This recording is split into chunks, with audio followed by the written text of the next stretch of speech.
سندھ میں موسمی تباہ کاریاں اور پیپلز پارٹی کی کرپشن اپنے عروج پر ہے اور آب و تاب سے چمک رہی ہیں۔ ویسے سندھ میں موسمی تباہ کاریوں کی شروعات تو میاں محمد نواز شریف صاحب نے کی تھی۔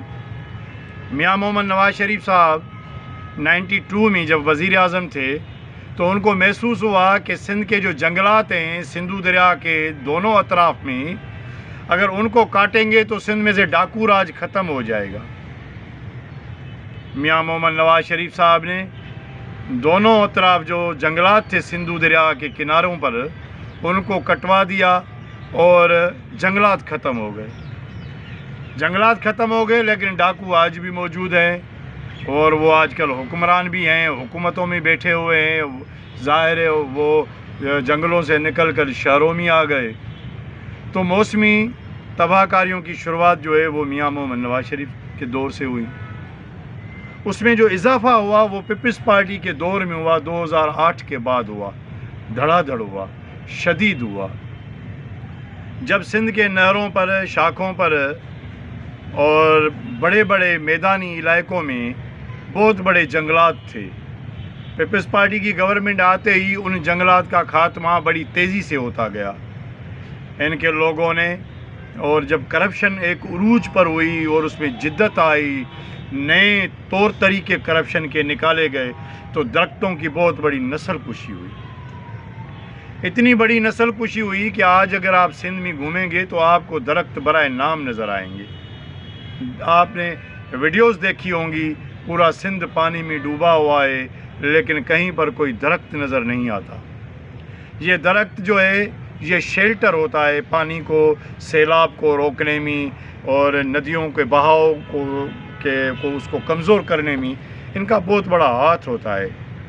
اب درخت ختم ہو گئے ہیں، دھوپ اور سورج اور باقی چیزیں جو ہے وہ اپنے آب و تاب سے ہیں، اور یہاں ہزاروں سو ایکڑوں پر میلوں پر چلے جاؤ آپ کو جنگلات نظر نہیں آئیں گے۔ اب یہ 2008-2010 میں اس کی شروعات ہوئی، بہت بڑا سیلاب آیا، لیکن اب جو یہ سیلاب آیا یہ سیلاب بھی عجیب ہے۔ بارش تو ہوئی، ایسے لگ رہا تھا جیسے یہ کوئی آرٹیفیشل بارش ہو، کوئی ہاتھ سے، کوئی ریموٹ کنٹرول سے ہو رہی ہے۔ 24 گھنٹے 48 گھنٹے خوف اور ڈر میں مبتلا ہو جاتے تھے لوگ، بچے، عورتیں۔ بہت بڑا نقصان ہوا ہے لوگوں میں۔ ایک جیسے کشمیر میں زلزلہ آیا تھا تو لوگ بدل گئے تھے، ان کے مزاج، ان کے ذہن، ان کے رویے، ان کے حالات بدل گئے تھے۔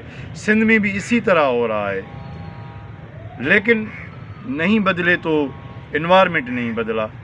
جب ان کو پتہ تھا، بہت بڑا تھریٹ تھا کہ انوائرمنٹ کی تباہ کاریاں جو ہے، کلائمیٹ چینج جو ہے وہ اس کا بم پھٹے گا، تو انہوں نے جان بوجھ کر اس میں اضافہ کیا۔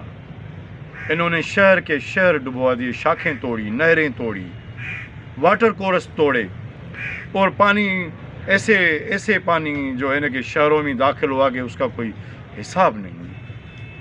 جیسے اب منچھر کو انہوں نے 3 کٹ دیے ہیں کہ تینوں طرف سے گاؤں کے گاؤں ڈوبے ہیں، گوٹھوں کے گوٹھ برباد ہو جائیں، شہر برباد ہو جائیں، کیونکہ ظاہر ہے پیپلز پارٹی کے پاس جدید طریقے ہوتے ہیں کرپشن کے، وہ کر رہی ہیں۔ اربوں کھربوں ڈالر انہوں نے اکٹھے کر لیے لیکن لوگ مر رہے ہیں، جوگ مر رہے ہیں دھڑا دھڑ۔ بہت بڑی بربادی ہو رہی ہے، حکومت بھی کر رہی ہے، کلائمیٹ چینج کی طرف سے بھی ہو رہا ہے اور باقی پارٹیاں بھی کر رہی ہیں۔ ایک بہت بڑا گورکھ دھندا بن چکا ہے یہ سیلاب، بہت بڑا بزنس بن گیا ہے۔ یہ تو کچھ مخیر حضرات ہیں جن کی وجہ سے لوگ زندہ ہیں، حالات بہت بڑے خراب ہوں گے۔ اس لیے پاکستان کے اداروں کو چاہیے کلائمیٹ چینج کے اوپر کام کریں۔ موسمی تباہ کاریوں سے اگر لوگوں کو بچانا ہے، اپنے وطن کو بچانا ہے، ملک کو بچانا ہے، سورج کو بچانا ہے، ستاروں کو بچانا ہے، تو اس کے اوپر کام کرنا پڑے گا۔ اس کلائمیٹ کی وجہ سے بہت بڑی بربادی ہوتی جا رہی ہے، ہو رہی ہے، اس کو کوئی نہیں روک سکتا۔ اگلے پروگرام میں